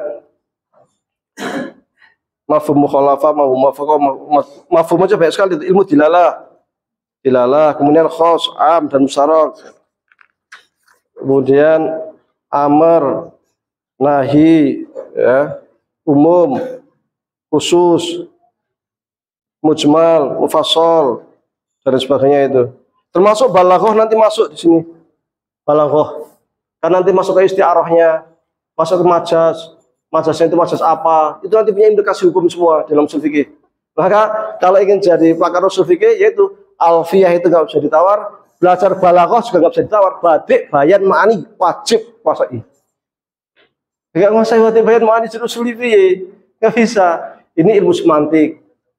Ya, jadi yang awal mulanya ditulis oleh Imam Syafi'i dengan kitab yang sangat terkenal yaitu Ar-Risalah. Disebut Ar-Risalah karena memang ada permintaan permohonan dari muridnya supaya Imam Syafi'i menuliskan sebuah buku terkait dengan sistem istinbatul ahkam, cara pengalihan hukum fikih. Muncullah kitab Ar-Risalah. Dari Ar-Risalah itulah kemudian para ulama kaget, Masya Allah ini kitab sangat bagus, luar biasa, dikembangkan oleh ulama-ulama lain. Akhirnya mazhab lain niru, tulislah ulama mazhab lain. Di mazhab Syafi'i pun berkembang luar biasa, ya kan? Berkembang luar biasa. Yang paling terkenal ya di dalam usul fikih kalam ini ya 4 buku tadi itu. Al-Ahdu, Al-Mu'tamad yang dua-duanya Mu'tazilah, Al-Mustasfa, Al-Burhan yang Ahlussunnah wal Jamaah. Kemudian diringkas oleh Imam Razi dalam kitabnya Al-Mahsul. Dari Al-Mahsul itulah kemudian berkembang sampai sekarang. Ya. Usul fikih awal mula dulu itu ya, itu kan masih madhab gitu ya. Tapi sekarang sudah mulai lepas dari sekat-sekat madhab. Nah, sebelum masuk ke sini, ada jenis kedua usul fikih, yaitu usul fikih yang melihat pada konteks. Tadi saya bilang itu dilala itu teks ya. Jadi dari teks kemudian diturunkan dalam sebuah kaidah. Dari kaidah itu kemudian kita menghasilkan sebuah hukum fikih. Dari sebuah hukum fikih itu kemudian kita praktekkan. Pijakannya teks. Ada teori kedua yang dikembangkan sebenarnya sebelum Imam Syatibi, Al-Ghazali, kemudian Imam Haramain sudah menyinggung di dalam kitab Al-Burhannya, itu terkait dengan maqasid syariah, sudah disinggung tentang kuliatul khamsah. Kuliatul khamsah. Apa itu kuliatul khamsah? 5 pondasi penting di dalam ilmu maqasid, yaitu hifdzuddin, hifdzul akal, hifdzul nasal, hifdzul irid, hifdzul mal. Ya, itu boleh urut, boleh nggak urut, silahkan sama aja. Itu oleh Imam Haramain sudah disebutkan, dilanjutkan oleh Imam Al-Ghazali muridnya, itu juga disebutkan, tapi nggak luas. Baru agak luas itu di tangan Is Ibnu Abdus Salam dalam kitabnya Qawaidul Ahkam fi Masalihil Anam. Kitabnya segini, tebal, 500 halaman ya.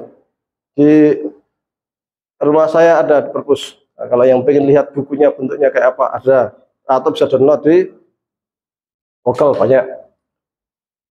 Itu bahas tentang maslahat. Buku yang sangat bagus sekali, sangat bagus. Kemudian diringkas oleh Is Ibnu Abdus Salam juga dalam bukunya Qawaidus Sughra. Kemudian Ibnu Taimiyah di dalam fatwa-fatwanya, Majmu' Fatawa juga banyak menyinggung terkait maqasid, tapi tidak punya buku independen. Yang punya justru muridnya Ibnul Qayyim, I'lamul Muwaqqi'in, itu 4 jilid. Itu bagus sekali, banyak menyinggung terkait dengan maqasid. Tapi puncaknya itu di tangan Imam Syatibi dengan judul buku yang judulnya Al-Muwafaqat. Dan itu kaidah yang muncul benar-benar kaidah maslahat. Jadi al-amru itu wujub, nggak dibahas di situ. Maslahat dari atas, dari namanya kuliatul khamsah. Kuliatul khamsah kemudian ke bawah. Kalau menggunakan bahasa Muhammadiyah, bahasa Muhammadiyah ini, itu pernah kita dengar namanya manhaj burhani, manhaj bayani, irfani, ya. Itu saya singgung di buku apa ya? Oh, nggak tak bawa itu bukunya. Saya punya buku khusus juga terkait itu. Judulnya itu Islam menjawab, menguak beberapa persoalan fikih dan usul fikih 2 jilid. Di jilid pertama saya bahas itu, bayan burhan irfan itu. Karena banyak nggak paham, banyak yang memandang itu sebuah terma yang sangat simpel. Padahal nggak simpel, itu terma yang cukup luas bahasanya itu. Ya, dan kita kadang simplistik. Irfani itu ihsan. Oh enggak gitu. Irfani itu panjang, bahasanya macam-macam gitu. Ya. Jadi al-muwafaqat ini berusaha untuk lepas dari kaidah-kaidah bahasa. Dia konsentrasi fokus kepada maslahat. Maka Imam Syatibi kemudian mengatakan bahwa usul fikih yang dia bangun itu usul fikih yang didasari kepada hal-hal yang sifatnya qat'i. Hasilnya qat'i karena dia melandaskan pada maslahat. Yang saya setelahnya itu tanda tanya di dalam ilmu maqasid itu sering muncul istilah kuliyatul khamsah. Aduh, habis ya. Lagi nggak? Oh, banyak. Ini kalau sudah waktunya habis, bilang ya. Kurang 5 menit, siap.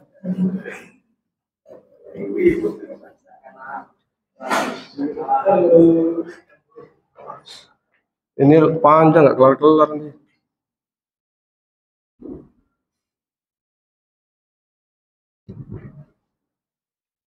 Satu, dua, tiga, empat, lima.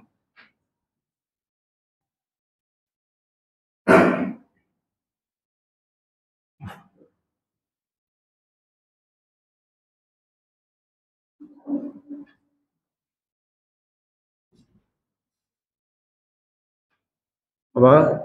An-nasl. Itu din, itu mal, itu nasl, itu akal. Ini namanya kuliyatul khamsah yang sering juga disebut dengan istilah ad-daruriyat atau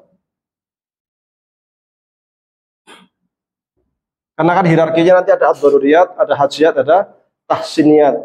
Yang saya kalau dan sistem ijtihad di dalam ilmu maqasid ini itu begini dia. Jadi kecil bagi menjadi besar 5. Di sini ini nanti masih bagi lagi, ya kan? Bagi lagi. Ini katakanlah yang hifdzuddin terkait dengan yang tahsiniyat atau hajiyat.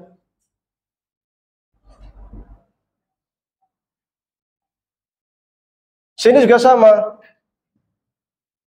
Jadi ciri khasnya ilmu maqasid itu dari kecil ke gede. Kemudian di cabang lagi, cabang lagi, cabang lagi. Ini model penulisan seperti ini itu mirip dengan model penulisan ilmu mantik. Ada yang pernah belajar ilmu mantik? Gimana ya? Dalam ilmu mantik itu ada namanya kuliyatul khamsah, namanya sama. Tapi bukan ini. Dan dia pembahasannya modelnya seperti ini, mirip. Cuman kuliyatul khamsah itu namanya al-jinsu, an-nau, al-faslu, irdul am, irdul khas. 5. Dalam ilmu mantik. Baru nanti al-jinsu di apalagi di modelnya dari kecil ke gede, ke gede, ke gede. Ilmu maqasid ini. Ya, ini berbeda dengan ijaz semantik. Makanya ini kan modelnya kan minal kulli ilal juz'i ya, minal kulli ila al juz'i. Mohon maaf saya itu lebih akrab pakai bahasa Arab ya bisa. Bahasa Indonesia agak kagok. Kalau nulisnya begini. Ya. Ya. Jadi dia kuliah dulu baru ke juz'iyat. Kalau yang ini kulit juz'i apa saudara paham? Kulit itu maksudnya dari yang sifatnya global kepada yang partikular, yang kecil-kecil. Jadi global dulu baru dikecilkan. Ya. Ini model-model ilmu maqasid. Kalau model-model ilmu semantik Imam Syafi'i nggak kayak gitu. Jadi dia itu sifatnya itu partikular. Jadi mamanya bab sholat, dalilnya ini, bab apa, dalilnya ini. Jadi pijakan dalil langsung mudah diistimbat. Pijakan dalil diistimbat. Makanya juz'i, semuanya juz'i semua. Jadi juz'i. Nggak kayak gini, kulit juz'i. Nah, sistem juz'i yang pijakannya nas, pijakannya teks itu kalau di dalam usul fikih, dalam manhaj Muhammadiyah namanya bayani. Kenapa disebut bayani? Karena pijakannya bahasa. Ini pijakannya bahasa yang semantik. Jadi apa namanya? Tafsir al-lughah. Nah, kalau ini kan tafsir al-waqi. Kalau yang ini itu kan tafsir al-waqi. Menafsirkan konteks. Kalau ini menafsirkan teks. Yang ditafsirkan itu teks. Kalau ini yang ditafsirkan itu konteks. Di dalam ijtihad antara dua ini punya konsep sendiri yang atas. namanya usul fikih maqasid, yang ini namanya usul fikih Syafi'i lah namanya, atau usul fikih usuli atau apalah terserah, lughawi, qawaid lughawiyah. Usul fikih Syafi'i yang paling terkenal. Antara dua ini punya struktur sendiri-sendiri, maqasid sendiri, semantik sendiri. Bagaimana penerapannya di dalam ijtihad? Di dalam ijtihad penerapannya kita tidak boleh terlalu ini dengan memisahkan ini, nggak bisa. Nanti kadang menyalahgunakan jadi liberal. Contoh, ada orang hukum waris. Bidzakari misl hadzal unsayain, untuk laki-laki sebagai lepat perempuan, sepikul segendongan, kan gitu. Dan waris. Oh, ditanggapi, oh enggak gitu, itu kan dulu konteks masyarakat Arab. Wanita belum bekerja, kondisi juga masih kayak gitu. Zaman sekarang zamannya emansipasi, nggak pas lah perempuan juga bekerja. Maka kalau konteks sekarang, laki-laki satu, perempuan satu.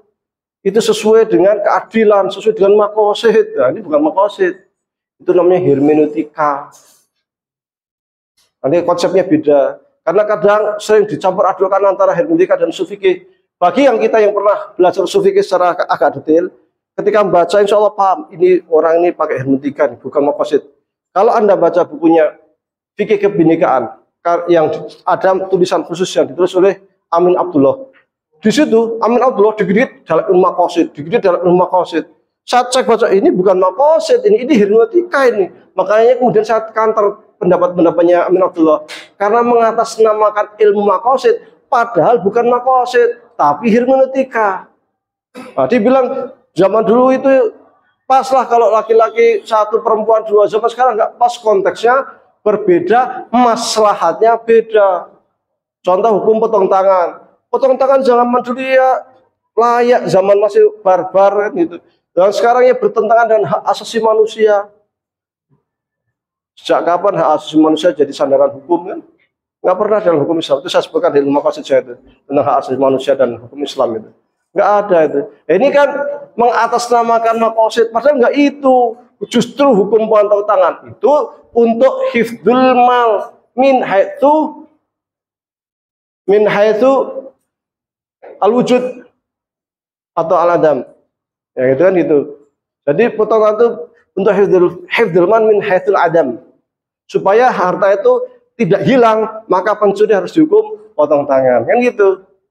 Nah, ini kadang orang mengira itu usul fikih, dan bagi kita yang tidak paham maqasid, iya-iyakan aja. Oh, benar juga ya. Itu kan bertentangan dengan ini ya, bertentangan dengan maqasid ya. Maqasid kan kita harus hifdzuddin, hifdzun nasal, hifdzun nafas, menjaga jiwa dan lain sebagainya. Ini nggak layak, ini potong tangan harus diganti. Padahal di sana ada kaidah yang namanya sebuah sarana itu belum berubah ketika sarana itu tidak ditentukan oleh hukum syariat. Tapi kalau sarana sudah ditentukan, ya harus ikutin sarana itu. Kan gitu. Nih. Nah, kalau yang ini, yang atas ini namanya burhani. Burhani, usul fikih burhani. Kalau ini namanya usul fikih bayani. Di Muhammadiyah disebutkan, Muhammadiyah menggunakan bayani. Tapi saya dalam buku saya tanda tanya, oke, kita pakai bayani, kita pakai burhani. Good. Persoalannya, kalau bayani itu usul fikih ini kan juga banyak mazhab. Imam Hanafi punya usul fikih bayani, ya. Hambali, Maliki, Syafi'i, Daud Dhahiri, termasuk Ja'fari, Zaidi, usul fikihnya itu bayani semua. Kalau kita hanya menyebutkan kita menggunakan manhaj bayani, terus usul fikih kita boleh nggak saya menggunakan usul fikihnya apa namanya Maliki atau Ja'fari atau apa buat gaduh-gaduh, itu bisa nggak? Kacau nanti kalau digaduh-gaduh itu. Harus jelas manhajnya. Kalau enggak repot ya. Umpamanya wudu satu, kadang sekarang mau ditartib, besok ya enggak tartib. Enggak bisa lah, harus konsisten. Harus konsisten istiadat itu. Nah, ini maka ketika dia bilang bayani yang mana? Ini yang kemudian rancu. Burhani dalam usul fikih itu bukan hanya ini. Ada model usul fikih lain yang sistem penyusunannya itu mirip ini sistem penyusunannya. Tapi model istihadnya bukan pakai istiqro penelitian bahasa. tapi menggunakan piranti logika Aristoteles. Aneh kan? Aneh ini. Jadi usul fikih, tapi yang dijadikan sarana untuk ijtihad bukan kaidah lughawiyah, kaidah bahasa, tapi kaidah mantik Aristo. Dengan alasan kaidah bahasa ini sifatnya terlalu detail dan terlalu parsial. Sementara kaidah mantik Aristo itu universal. Kok bisa? Tak kasih contoh. Kalau yang belum belajar ilmu mantik agak bingung. Tak kasih contoh. Ya. Fil baiti kita mau ya bingung.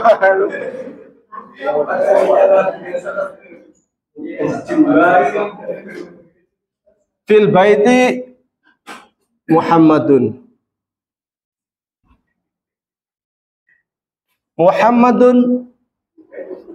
fil baiti. Ya, ini bolak-balik ya. Muhammad di rumah. Di rumah Muhammad di rumah.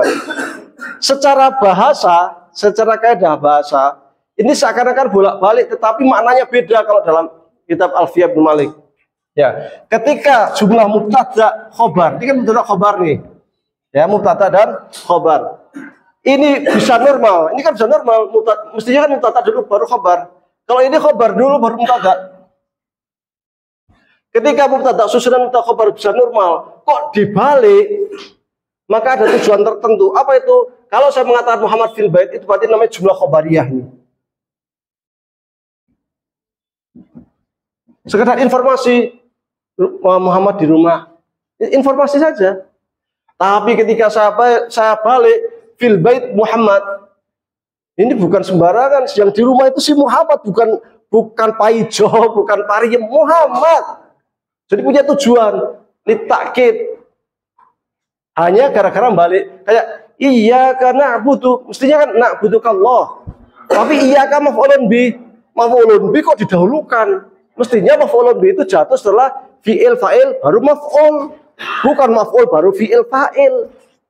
Oh, berarti ada tujuan tertentu. Iya, ya Allah kepadamu, ya Allah kepadamu saya nyembah. Jadi ditekankan banget itu loh. Karena dinormalkan sudah bisa, a'budukallah itu bisa.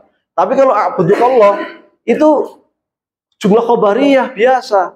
Beda ketika iyyaka na'budu. Nah, ini logika bahasa. Ini yang dipakai oleh usul fikih Bayani, ditolaklah oleh Ibnu Hazm. Ibnu Hazm itu kalau usul fikihnya itu dia tidak ngotak-atik ini, tidak ngotak-atik bahasa. Yang diotak-atik oleh Ibnu Hazm itu makna. Makna yang diotak-atik baik fil baiti Muhammadun atau Muhammadun fil bait, intinya kan sama. Intinya kan Muhammad yang di rumah. Nah, itu aja. Nggak ada bedanya mau ditakkid opos, intinya Muhammad di rumah. Nah, dari istilah model-model kayak gitulah kemudian dia bangun usul fikih baru yang kemudian disebut dengan istilah ad-dalil. Jadi usul fikih mazhab Dzahiri itu namanya ad-dalil. Bukan usul fikih, ad-dalil. Itu kaidahnya khusus. Jadi kalau di sini kita ada ilmu dilalah, dilalatul ibarah, dilalatul dilalah, dilalatul ibah, macam-macam itu. Di Dzahiri nggak ketemu kita. Nggak ada itu. Ada istilah dia buat sendiri. Istilah-istilah sendiri. Jadi ketika kita baca kitab Al-Ihkamnya Ibnu Hazm, itu usul fikihnya kok aneh tuh. Ya begitu. Karena dia konsentrasinya bukan dari bahasa, tapi dari makna. Nah, hal-hal yang sifatnya konsentrasi ke mana itu mirip ini. Ini tuh juga konsentrasinya bukan ke bahasa, tapi ke makna. Nah, inilah yang kemudian disebut dengan istilah burhani. Ini apa namanya? Susunannya mirip dengan logika Aristoteles. Kalau usul fikih ad-dalil Ibnu Hazm memang logika Aristo yang digunakan untuk menjadi sarana ijtihad. Maka dia punya buku namanya At-Taqrib fi Fanil Fiqhi wal Mantiq. Itu. Jadi cara mendekatkan hukum fikih dengan ilmu mantik. Siapa itu? Ibnu Hazm. Ya. Ya, kalian kalau mau belajar usul fikih juga mantik wajib kuasai. Serius. Baca mustasfa nggak paham mantik, mumet. Iya, mumet, pusing. Karena jadi ilmu Islam itu ternyata luas ya. Dan memang ilmu dasar itu harus kita kuasai. Baru nanti setelah ilmu dasar kita kuasai, baru nyabang, terserah lah mau kemana. Tapi ilmu dasar harus dikuasai. Maka di pondok saya juga ya mantik, ya ilmu kalam, ya filsafat, ya semua. Alfiyah bin Malik, Jurumiyah, Imriti, Alfiyah gitu. Karena nanti kalau sudah ilmu dasarnya sudah kuat, terserah mau kemana, terserah lah. Yang penting dasar-dasar itu sudah kita dapatkan, kita kuasai, baru nanti masuk ke spesialisasi ilmu. Nah, oke. Usul fikih ini yang tadi saya sampaikan Imam Syatibi. Imam Syatibi. Tapi sayangnya setelah Imam Syatibi ini tidak banyak yang mengkaji ini. Akhirnya baru muncul abad 18 ya. Itu Imam Ibnu Asyur dengan usul ilmu maqasidnya. Ibnu Asyur. Setelah Ibnu Asyur baru mulai banyak orang yang menulis ilmu maqasid. Sekarang banyak sekali. Qardawi ya punya banyak sekali buku-buku tentang ilmu maqasid. Kalau di Indonesia memang belum banyak ya yang menulis buku maqasid. Ya. Kita itu memang walau alam ya. Kalau kita itu memang lebih banyaknya ke ini. Membaca sukanya itu, tapi kalau memproduksi sebuah karya itu kecuali dari kalangan ini ya, Nahdien luar biasa saya akui jempol lah. Dari kalangan Nahdien mereka termasuk Mbah siapa tuh Kiai sudah meninggal.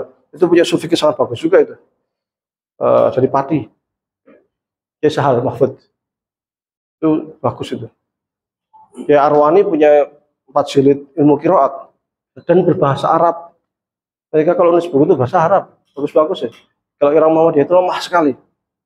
Makanya kita cari pakar usul fikih di Muhammadiyah itu susah sekali. Pakar ilmu kalam susah. Ya. Pakar hadis susah, sopo gitu ya. Iya. Nah, terus orang Indonesia itu Muhammadiyah maksud saya dalam tanda kutip Muhammadiyah itu sukanya nulis itu jurnal, ini bagus, jurnal bagus lah. Cuma kalau di Mesir, jurnal itu tidak prioritas. Kalau di Indonesia prioritas karena bisa gelar cepat dapat profesor kan, cepat dapat naik tingkat kan, semakin banyak nilainya kan. Kalau di Mesir, jurnal itu kurang populer. Yang populer buku. Kenapa kok yang populer buku? Karena kalau nulis buku itu pemikiran kita bisa kita istilahnya kita ungkapkan secara komprehensif. Jadi dari A sampai Z rampung gitu. Nulis ini A sampai Z rampung. Ijaz semantik A sampai Z rampung. Ijaz maqasid A sampai Z rampung. Baru hasilnya apa? Fikih gitu. Itu orang Arab tuh kayak gitu. Orang Mesir khususnya itu kayak gitu. Malah di Arab secara umum itu jurnal kurang ngetren. Mereka tuh senangnya itu pemikiran ditumpahkan dan mereka itu orang Arab itu senangnya proyek pemikiran. Proyek pemikiran. Namanya Hasan Hanafi. Hasan Hanafi itu punya proyek pemikiran minat turas ila tajdid, ya kan? Turas wa tajdid atau minat akidah wa surah. Lengkap. Pokoknya dari turas ke pembaruan. Berbagai buku dia ke sana aja. Proyek pemikiran. Kemudian Qardawi punya proyek pemikiran apa namanya? Fiqh Taisir namanya. Yaitu usul fikihnya apanya ya taisir. Banyak sekali karyanya luar biasa. Syarawi tafsir, tafsir. Saya Tantawi tafsir, dia punya tafsir. Kita kan doktor tafsir tapi belum tentu nulis tafsir. Profesor ya, profesor tafsir belum tentu tafsir. Iya, profesor di bidang ilmu kalam tapi mana karya ilmu kalamnya? Karena juga bingung juga deh. Itu siapa ya? Saya belum lihat sih profesor ilmu kalam Muhammadiyah. Ya. Kita jarang yang mendalami ilmu mantik ya. Kita akui di Muhammadiyah itu jarang yang mendalami ilmu mantik itu sangat jarang. Kemudian ilmu bahasa Arab juga ya ada tapi nggak yang menonjol banget nggak begitu banyak. Maka saya jarang lihat orang Muhammadiyah yang nulis sastra Arab, nulis puisi berbahasa Arab, nulis buku berbahasa Arab itu jarang banget. Hampir-hampir nggak ada. Ya ada tapi jarang. Kalau dulu Muhammadiyah awal masih banyak, sekarang sudah jarang. Jadi perlu kita bangkitkan sebenarnya, perlu kita bangkitkan untuk terakhir lah sebagai ini penutup lah. Usul fikih kontemporer atau saya ini baru usul fikih ya, fikihnya kapan-kapan dah. Kalau ketemu lagi, kalau ketemu lagi. Nah, usul fikih kontemporer itu rata-rata sudah berusaha untuk melampaui madhab-madhab ini sehingga sifatnya akomodatif. Contoh usul fikih karya Abdul Wahab Khilaf, usul fikih karya Abu Zahra, usul fikih karya Santini, banyak sekali. Usul fikih kontemporer itu rata-rata sudah sistemnya akomodatif. Makanya ada istilah at-tajdid usul fikih, pembaruan dalam ilmu usul fikih. Pembaruannya di mana? Memisahkan ilmu kalam dari ilmu usul fikih, dipisah. Ya. Bahasan-bahasan yang nggak masuk ilmu kayak ini di apa dalam usul fikih dibuang menjadi usul fikih murni. Kemudian kalau dulu itu ada mazhab, sekat-sekat mazhab, itu sekarang digabung. Contoh terkait mashadirul ahkam. Kalau dulu kan yang muttafaq alaih kan Quran, Sunnah, ijma, qiyas. Selebihnya kan mukhtalaf alaih. Kan? Nah, kalau usul fikih sekarang kayak Abdul Wahab Khilaf, kayak siapa namanya Abu Zahra, itu disebutkan semua. Ya, istihsan, istislah, syariah maqablana, aqwalus sahabi dan sebagainya itu disebutkan semua, baru dikasih keterangan, modelnya seperti itu. Jadi sudah apa loncatan dan belakangan ini ilmu usul fikih berkembang sangat luar biasa di Timur Tengah ya, sangat luar biasa.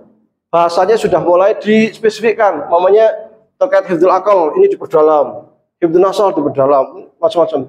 Dan ilmu dilalah juga sama, kecil-kecil itu dipretelin. Kayak namanya Saddi Dariah, saya punya 2 jilid khusus tentang Saddi Dariah, atau segini. 1 jilidnya itu segini, 2 jilid khusus tentang Saddi Dariah. Tentang aqwalus sahabi ada 2 jilid juga saya punya. Aqwalus sahabi tok itu. Jadi sekarang udah mulai spesifikasi, kemudian dibahas di perdalam. Dan perkembangannya usul fikih di Timur Tengah luar biasa berkembangnya. Kita angkat topi lah. Kalau yang baru bangkit, ilmu kalam yang baru bangkit. Sudah lama ilmu kalam tenggelam, sekarang baru bangkit, terutama sejak munculnya Syekh Said Faudah dari Suriah, itu luar biasa. Baik, sekiranya ada pertanyaan, kami silahkan. Silahkan. Ibu mau tanya kok, Ustaz.